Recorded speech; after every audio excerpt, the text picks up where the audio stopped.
ব্যৱস্থাখিনি হৈছে ব্যৱস্থা ইডি ব্যৱস্থাৰ মাজত হোৱা হৈছে জনজাতি খুঁজিব পাৰে হাজাৰজন মানুহে ভাৰতবৰ্ষৰ আজি তাৰ প্ৰায় 3,500 কমিউনিটিয়ে SC নতুনকৈ বিচাৰি আছে বিচাৰিলে পোৱা বস্তু নহয়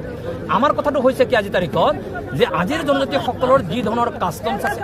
যি ধৰণৰ ট্ৰেডিশ্যন আছে যি ধৰণৰ বিধি ব্যৱস্থা আছে যি ধৰণৰ প্ৰকৃতিৰ সৈতে তেখেতসকলে কাৰবাৰ কৰে নিজস্ব পূজা অৰ্চনা কৰে তাৰ পৰৱৰ্তী সময়ত আজি 75 বছৰ হোৱাৰ পিছত জনজাতিসকল আগবাঢ়ি যাব পৰা নাই তাতে যদি আপোনালোকে ভাবে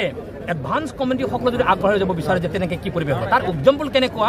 আজিৰ চৰ্চা কি চলি আছে অবিভক্ত গোৱালপাৰা জিলা কোচ ৰাজবংশীসকল পিছপৰা অবিভক্ত গোৱালপাৰা ৰাজবংশীসকল পিছপৰা বুলি কোৱাৰ লগে লগে আপোনালোকে চাব 96ত 6 মাহৰ কাৰণে অৰ্ডিনেঞ্চ ছিল ৰাজবংশীসকল তেতিয়া আপোনালোকে যদি চাই all medical seat all engineering college all Cotton College all চাকৰি সকলো খতম হৈ গ'ল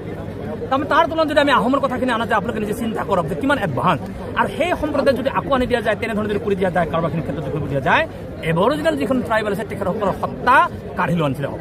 গতিকে 6 জনগোষ্ঠীৰ প্ৰতি চৰকাৰখনৰ মৰম আছে তাত আমাৰ ক'বলগীয়া নাই 6 জনগোষ্ঠী তেখেতসকলে দাবী বিচাৰিছে তাত আমাৰ ক'বলগীয়া নাই আমাৰ ক'বলগীয়া কথাটো কি হৈছে যদি চৰকাৰখনে যদি তেখেতসকলৰ যদি ৱেলফেয়াৰটো বিচাৰিছে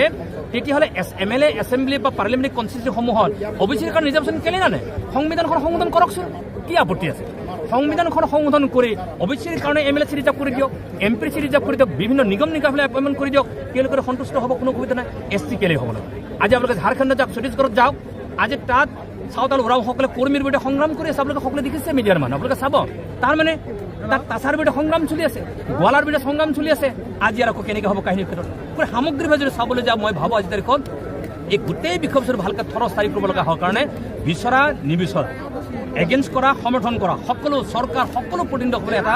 সুন্দৰ কমিটি বনাই ইয়াৰ এটা থ্ৰেড ডিছকাশ্যন আৰু ষ্টাডিৰ প্ৰয়োজন আছে তাৰপিছত প্ৰয়োজন হ'লে সংবিধান সংশোধন কৰি সেই 6টা জনগোষ্ঠীৰ কাৰণে সুকীয়া ৰিজাৰ্ভেশ্যন কৰিব কাৰোবাৰখিনি কৰক জনজাতিসকলক জনজাতি হৈ থাকিবলৈ দিয়ক আমাক আকৌ কাৰোবাক খান মিহলি কৰি পেলাই জনজাতিসকলক অস্তিত্ব যাতে নোহোৱা হ'বলৈ নিদিয়ে তাৰ কাৰণে হিমন্ত বিশ্ব শৰ্মাৰ প্ৰতি মোৰ আহ্বান থাকিল নৰেন্দ্ৰ মোদী ডাঙৰৰ প্ৰতি আহ্বান থাকিল কাৰণ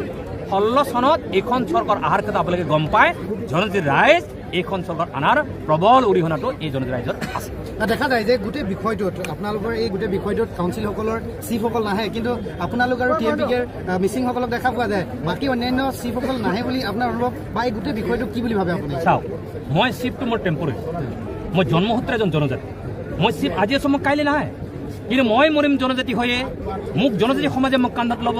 জনজাতি সমাজে মোক সৎকাৰ কৰিব জনজাতি সমাজেহে মোক মনত কৰিব গতিকে মই জন্মিছোঁ জনজাতি হয় মই মৰিমো জনজাতি হয় মই জন্মসূত্ৰে CM নহয় মই মৰিলে CM হয় নমৰে গতিকে জনজাতি কান্দিব মই হাঁহিব কেতিয়াও নহয় জনজাতি ৰাইজে হাঁহিব মই অট'মেটিকেলি হাঁহিম জনজাতি ৰাইজে সুখত থাকিব মই এনেই সুখত থাকিম জনজাতি ৰাইজে কান্দিব মই কান্দিব লাগিব গতিকে জনজাতি ৰাইজৰ সমস্যা গতিকে মই কাউন্সিলৰ চিফ বুলি কোনো কথা নহয় জনজাতি ৰাইজৰ দীৰ্ঘদিন জনজাতিৰ সংগ্ৰাম কৰা এজন কৰ্মী হিচাপে সদায় জনজাতি ৰাইজৰ লগত মই আছোঁ বিগত সময়ত আছিলোঁ আজি আছোঁ মৃত্যু সময়লৈকে মই সদায় জনজাতি ৰাইজৰ হৈ কাম কৰিছোঁ